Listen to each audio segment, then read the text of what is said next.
श्री गणेशाय नमः।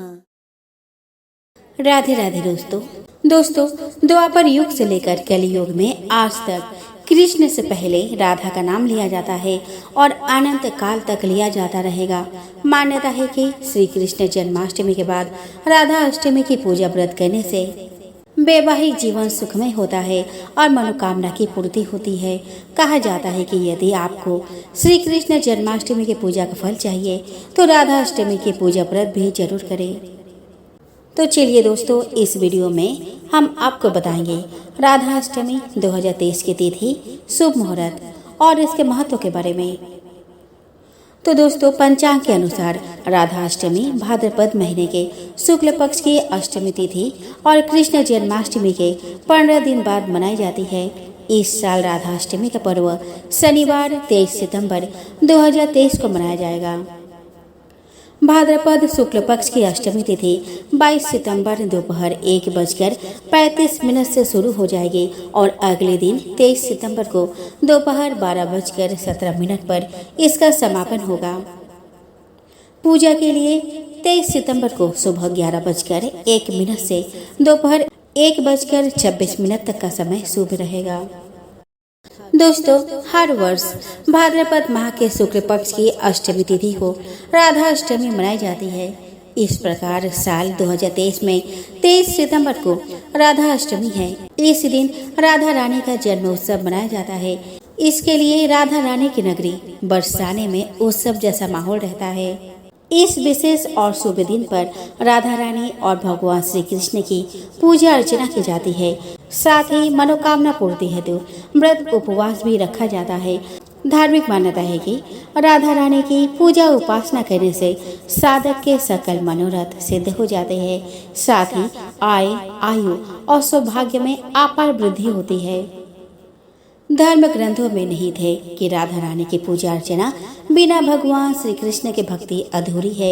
ऐसा कहा जाता है कि राधे राधे मंत्र का जाप करने से साधक पर भगवान श्री कृष्ण की असीम कृपा बरसती है और उनकी कृपा से साधक को सुदामा समान वैकुंठ लोक में स्थान प्राप्त होता है। आइए दोस्तों, अब एक झलक डाल लेते हैं राधा अष्टमी व्रत की पूजन विधि पर।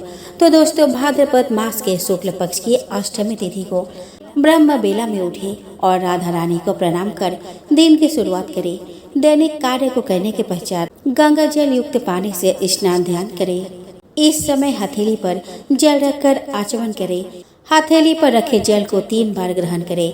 आचमन के समय ओम केशवाय नमः, ओम नारायणाय नमः, ओम माधवाय नमः, ओम ऋषिकेशाय नमः मंत्र का जाप करें।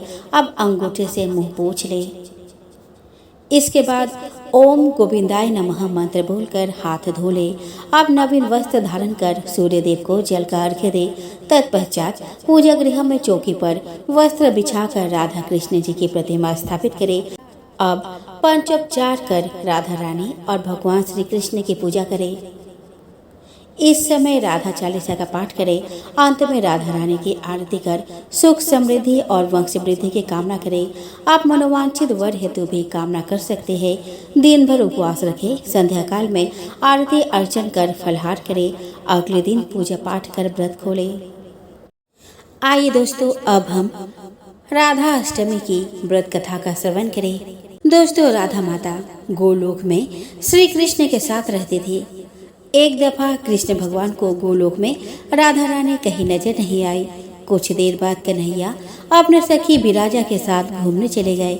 यह बात जब राधा रानी को मालूम हुई तो उन्हें गुस्सा आया और वो सीधे कन्हैया के पास पहुंची।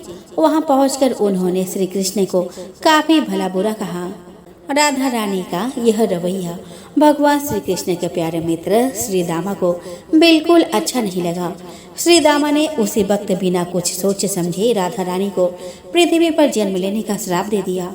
राधा को इतने गुस्से में देखकर कृष्ण भगवान की सखी विराजा भी नदी के रूप में वहां से चली गई। राधा ने श्री दामा से श्राप पाने के बाद उन्हें राक्षस कुल में पैदा होने का श्राप दिया।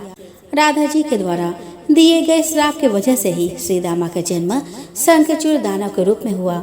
आगे चलकर वही दानव भगवान विष्णु का परम भक्त बना। दूसरी तरफ राधा रानी ने पृथ्वी पर वृषण भानु के घर पुत्री के रूप में जन्म लिया। राधा रानी का जन्म वृष भानु जी के घर तो हुआ, लेकिन उनकी पत्नी देवी कीर्ति के गर्भ से नहीं। दरअसल जिस समय राधा मैया और श्री रामा ने एक दूसरे को श्राप दिया था, तभी भगवान श्री कृष्ण ने कहा था कि राधा, आपको वृष भानु जी और देवी कीर्ति के पुत्री बनकर पृथ्वी पर रहना होगा। मनुष्य के अवतार में आपका एक वैश्य से विवाह होगा, वो मेरे अंश अवतारों में से एक ही होगा।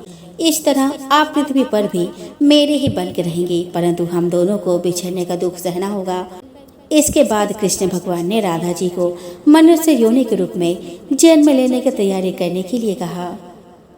संसार के सामने वृष भानु जी की पत्नी गर्भवती हुई। जिस तरह एक बच्चा दुनिया में आता है, ठीक वैसे ही देवी कीर्ति का भी प्रसव हुआ, लेकिन असल में राधा माता का जन्म देवी कीर्ति के गर्भ से नहीं हुआ था। भगवान की माला से उनके गर्भ में वायु भर गई थी।